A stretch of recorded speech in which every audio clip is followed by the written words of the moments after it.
சென்னையில் நடைபெற்ற பிரியா அஜயின் வளைகாப்பு நிகழ்ச்சியில் கலந்து கொண்ட நடிகர் விஜயின் புகைப்படங்கள் சமூக வலைதளங்களில் வைரலாகி வருகிறது. ஆர்யா நடிப்பில் வெளியான ராஜா ராணி படத்தின் மூலம் இயக்குநராக அறிமுகமானவர் அஜய். முதல் படத்திலேயே கமர்ஷியல் ஹிட் கொடுத்த அஜய்க்கு அடுத்ததாக கிடைத்த ஜாக்பாட் வாய்ப்புதான் விஜயின் திரைப்படம்.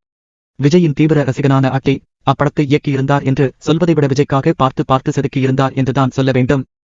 அந்த அளவுக்கு ஒவ்வொரு சீனும் செம்ம மாசாக எடுத்திருந்தார். இப்படமும் பிளாக்பஸ்டர் ஹிட் ஆனது. திரைப்படத்தின் பணியாற்றிய போதே அஜய் செய்த வேலையை பார்த்து வியந்து போன விஜய் அடுத்தடுத்து தான் நடித்த மெர்சல் மற்றும் பிகில் ஆகிய படங்களை இயக்கும் வாய்ப்பை கொடுத்தார். இந்த 2 படங்களும் பாக்ஸ் ஆபீஸில் வசூல் வேட்டை நடத்தியது. இவ்வாறு விஜயை வைத்து ஹாட் டிக்கெட் கொடுத்த அஜய் தற்போது பாலிவுட் பக்கம் சென்று விட்டார். அங்கு ஷாருக் கான் நடிப்பில் உருவாகி வரும் ஜவான் படத்தை இயக்கி வருகிறார். இப்படத்தில் நயன்தாரா ஹீரோயினாக நடிக்கிறார். அதேபோல் மக்கள் செல்வன் விஜய் சேதுபதி வில்லனாக நடித்து வருகிறார். அனிருத் இப்படத்திற்கு இசையமைக்கிறார். இப்படத்தின் ஷூட்டிங் விறுவிறுப்பாக நடந்து வருகிறது.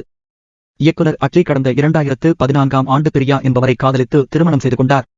திருமணமாகி 8 ஆண்டுகளாக குழந்தை பெற்றுக் கொள்ளாமல் இருந்து வந்த இந்த ஜோடி சமீபத்தில் குட்டியூ சொன்னது. அதன்படி அஜய் பிரியா கர்ப்பமாக இருப்பதாக கூறி அவருடன் எடுத்த புகைப்படத்தை பகிர்ந்து மகிழ்ச்சியை வெளிப்படுத்தியிருந்தார். இந்நிலையில் பிரியா அஜயின் வளைகாப்பு நிகழ்ச்சி நேற்று சென்னையில் நடைபெற்றது. இதில் நடிகர் விஜய் கலந்து கொண்டு அஜய் பிரியா இருவரையும் வாழ்த்தினார்.